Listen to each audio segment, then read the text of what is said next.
Civil હોસ્પિટલમાં નેપાળી યુવકનું મોત થયું. નેપાળી યુવકનું મોત થતાં સમાજ મેદાને આવ્યું.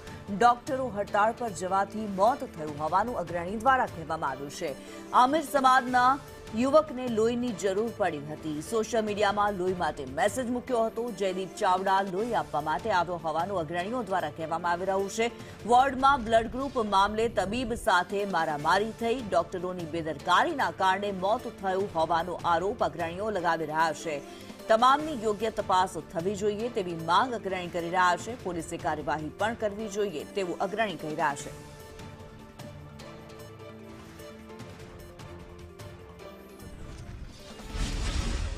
મારું નામ સંજય રાજ કાર્કી છે. શ્રી નેપાળી સેવા સમાજ ટ્રસ્ટમાં ઉપપ્રમુખ છું.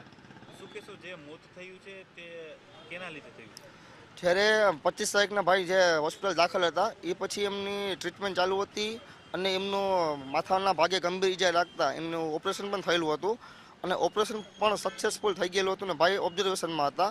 તે પછી અમારે જે બ્લડ ત્યાં જમા કરાવવાનું હોય દવાખાનામાં છે તે સમયે એમને બ્લડ ચડાવેલું હોય અને દવાખાને બ્લડ જમા કરાવવાનું હોય એટલે અમે અલગ અલગ હોટલમાં અને અમારા ગ્રુપમાં અમે બ્લડની દાતાની માટે મૂક્યું હતું કે ભાઈ કોઈ બ્લડ ડોનેટ કરતું હોય તો અમને સિવિલમાં જરૂર છે.